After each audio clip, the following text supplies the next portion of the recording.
everyone, welcome to Industry Headlines. He's Kevin Kauffman, I'm Fred Weaver, and this is our look at the last 7 days or so of industry and mortgage headlines. So, Kevin, we're going to talk a lot about quarter two earnings, April, May, and June 2020 earnings. A lot of companies have come out with their earnings call, so looking forward to that.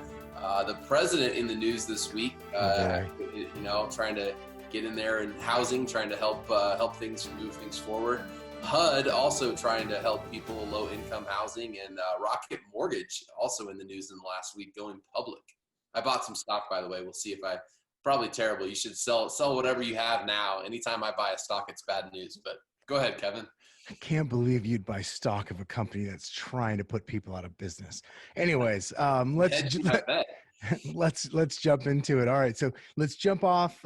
Let's jump this session off with earnings calls, because that was so much of the talk last week in the real estate industry, with EXP and coming out with some really great results. I think third quarter in a row of positive net income. They also announced 5 new countries and had the most profitable quarter in the company's history. So some pretty good news coming out of EXP, as well as Redfin. Results came in much better than expected or anticipated. Zillow also came in better than anticipated. Not so good for Realogy. I think I don't have them right in front of me, but I know Remaxes were down as well. Not so good. And then KW had, obviously they're not a publicly traded company, but for some reason they had an earnings call, and Gary says basically things are looking positive even though the numbers were down. So quite the roundup there. Yeah. Public. Well, I'll say this, since we started talking about stock: if you bought stock in EXPI, or if you bought Zillow stock, ZG stock around the end of March or early April, you're probably pretty happy right about now. Sure. Redfin stock, I think, is done okay too, but specifically Zillow stock and EXP stock have gone up quite a bit. I don't know how my KW stock's doing. I can't find it, but also Realogy, I don't know what that stock price looks like, but it's been having some rough goes for a while anyhow. Yeah, it's I check on it every once in a while. It's on my watch list. They're better today than they were 90 days ago, no doubt about it. They've actually come up quite a bit. However, obviously still not looking good. They've got an uphill battle. I think they're going to probably get there. They've got such a big footprint that I don't think people realize, because it's spread out over all these different brands. But I plus they've got an amazing leadership team. I think they'll get there eventually. But yeah, it's an uphill battle for sure. That Realogy is facing. Yeah. Well, you went through it pretty quick, but EXP also announced 5 new countries: France, India, Mexico, Portugal, and South Africa by the end of 2020. So it'll take EXP's international footprint outside of North America to 7 countries. If you want to include Canada in there as well, outside of the US, that'd be 8. And while I don't know that they're publicly saying it, Kevin, I'm getting the impression that some people inside the EXP feel that EXP's agent count outside of North America could actually be, competitive with EXP's North America agent count within the next 12 to 18 months. So that's going to be an interesting one to watch if you've been sitting on the sidelines watching EXP a little bit. Speaking of sitting on the sidelines, President Trump doesn't like sitting on the sidelines. I think he got a little mad at Congress and the House and all these people that basically are arguing over what to do. And so he decided to sign some executive orders over the weekend. What do you know about that, Kevin? Probably far less than I should. But I know he effectively went and signed some executive orders, which I think is like the same as being like the king instead of the president, where, and obviously I want to be really clear, because I'm not pro-Trump or anti-Trump. Like, he's just like, every president has signed executive orders for different things over the years. We don't have to debate with the merit of those things, but effectively saying, hey, we're going to sign some directives on evictions, unemployment payments, payroll tax deferrals, et cetera, for small businesses. And, it's caused quite the stir. Some folks, people who are way more plugged into the political side of things than I am, have said, that it was a smart move on his behalf, because now if anybody tries to block it, like, it's an easy story of like, you're trying to block American people from getting money in their hands. Why would you do that? So kind of strategically seems like a smart move for him. I don't know that it was actually smart, but strategically seems like it might play out for him. Yeah, well, from a housing standpoint, there's some eviction moratorium language, if you will. Although I got to be honest, a lot of that's handled at the state level, so it's more of directives to existing government, programs and existing government employees to do certain things. I think to kind of carry that down to the state level. I don't know. At the end of the day, I guess we'll see how this all plays out. We could sit here and guess on how it'll look, but it has to actually play out in real life for me to see what's going on. But it was an interesting piece of history, if you will, to see our president come in and sign those executive orders specifically around, trying to help the American people right now. So speaking of helping the American people, the original CARES Act passed Yeah. months ago, obviously, Kevin, had some allocation for money for HUD. And so Ben Carson came out just yesterday, I want to say. I The don't think we've got surgeon? a, huh? The surgeon, the former surgeon, right? The He's former he's the surgeon head of now heading okay, up yeah. the Okay. housing and urban I just wanted to development. make sure it's the same Ben Carson. Same guy. But he came out yesterday and said that HUD is going to allocate $472 million for low-income households. So I went and did some digging trying to figure out what that meant.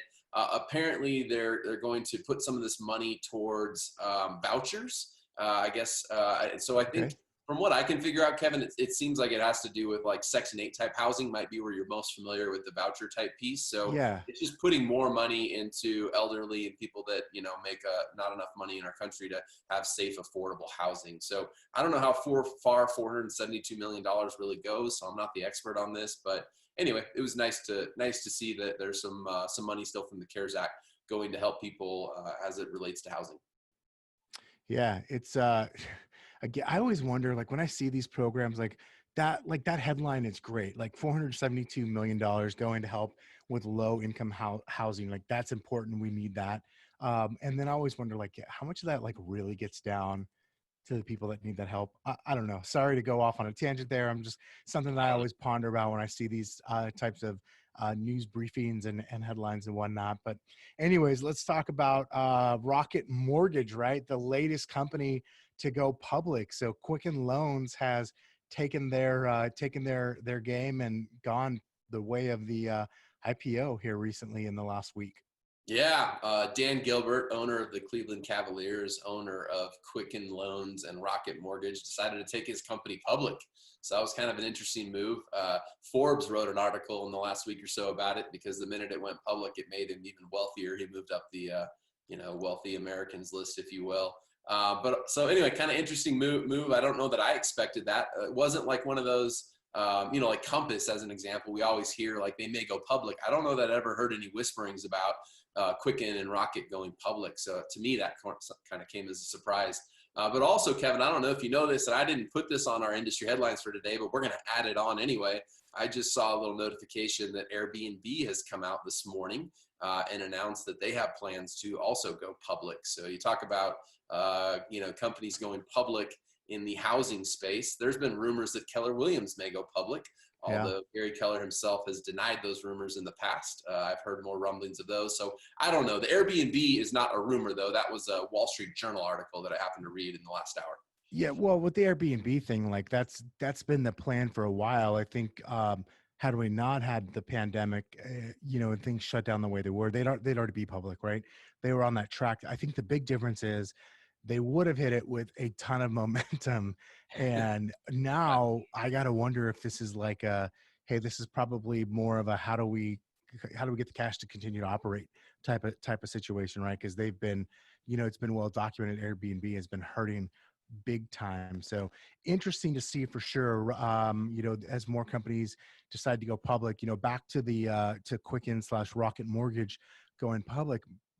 My hunch, is like they probably have to in order to be able to compete with the likes of Zillow, right? I don't think people think of them as a Zillow competitor, but they really are, right? They're highly leveraged with technology.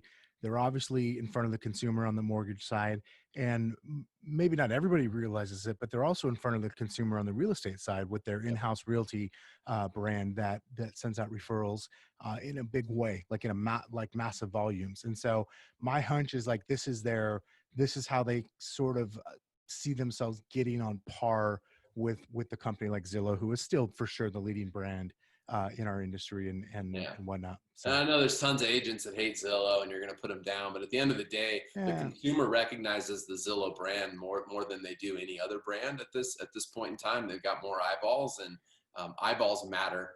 Look at other companies that have had eyeballs, and then look at what they've done over 5 and 10 year periods of time. So eyeballs matter. So anyway, interesting stuff going on out there. So that does it for industry headlines today, Kevin. I got to go take care of my wood paneling over here. People keep commenting on that. Yeah, can we just like make sure people know, because we had a lot of texts last week. Like Fred is not, he is safe, you guys. He's not in a bomb shelter. Kathy Bates is not holding him hostage or anything like out in the woods. I don't even know who that is, but I'm sure it's funny. For the people that are at least 40 years old and saw the movie Misery, they know exactly. I haven't hit 40 years old yet. I'm sorry. All right, and screw you. And that's how we're ending industry headlines this week. We'll see you guys soon. Have a good great one, everybody. Bye. Ow! Hey, it's Kevin and Fred. Do you have a referral for us here in Phoenix? There are 30,000 agents here that you could send them to. Why us? Well, for one thing, we'll keep you updated and you'll never have to track down your commission. We'll also make you look really good to your client. And best of all, it helps us keep all this content free. So go to kevinandfred.com/referral to make the introduction. We'll take great care of them.